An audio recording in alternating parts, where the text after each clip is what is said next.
यह दुनिया थोड़ी अजीब है। यहाँ हर किसी के सीने में एक छेद होता है और जब भी वे किसी से सच्चा प्यार करते हैं, उस छेद में एक छोटी सी लौ जल उठती है। प्यार जितना गहरा होता है, आग उतनी ही तेज जलती है। एक दिन दानियो एक गुलदस्ता लेकर अपनी पसंदीदा लड़की को प्रपोज करने गया। लड़की ने दरवाजा खोला, लेकिन बिना किसी दया के उसे ठुकरा दिया। उसके सीने की लौ तुरंत बुझ गई और वह उदास होकर खिड़की के किनारे खड़ा हो गया। एक दिन जब दानियो बालकनी में उदास बैठा था, तभी दरवाजे पर दस्तक हुई। उसने दरवाजा खोला तो सामने एक सुंदर और युवा लड़की खड़ी थी। दोनों थोड़ी देर के लिए अजीब तरह से एक दूसरे को देखने लगे। अचानक बगल के कमरे का दरवाजा खुला और पता चला कि वह लड़की शाओमी पड़ोसी की पोती है। अपना दरवाजा गलत समझने पर शाओमी ने मुस्कुराते हुए दानियो से विदा ली।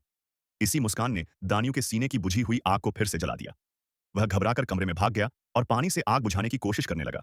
लेकिन प्यार कोई ऐसी चीज नहीं जो इतनी आसानी से बुझाई जा सके। इसके बाद के दिनों में दानियो और शाओमी अक्सर टकरा जाते। हर बार जब शाओमी मुस्कुराती, दानियो के सीने की आग और भी भड़क उठती। दानियो हर बार घबराकर भाग जाता। एक दिन कपड़े धोते समय उनकी फिर से मुलाकात हो गई। शर्माते हुए दानियो ने शाओमी की एक शर्ट गलती से उठा ली। जब उसे एहसास हुआ, तब तक शर्ट जल चुकी थी और वह फिर से वहां से भाग निकला। एक दिन जब दानियो सामान खरीदकर लौट रहा था, वह लिफ्ट में फिर से शाओमी से टकरा गया। उसकी सीने की आग इतनी तेज जल उठी कि उसके खरीदे हुए मकई के दाने सब फूटकर पॉपकॉर्न बन गए। फिर से शर्मिंदा होकर वह भाग निकला और शाओमी वहीं पॉपकॉर्न के बीच खड़ी रह गई। थोड़ी देर बाद दानियो ताजगी लेने के लिए छत पर गया, जहां उसने देखा कि शाओमी धूप सेंक रही थी। उसकी सफेद त्वचा को देखकर दानियो का दिल इतनी तेजी से धड़कने लगा कि वह खुद ही फट पड़ा और पूरी छत उड़ गई। रात को दानियो बालकनी में खड़ा था। नीचे झांककर उसने देखा कि शाओमी अपनी दादी से विदा ले रही थी। वह यह जगह छोड़कर जा रही थी। दानियो का दिल उलझन में था। वह हाथ बार करना चाहता था, लेकिन अस्वीकार किए जाने के डर से डरता था। फिर उसने सब कुछ दांव पर लगाने का फैसला किया।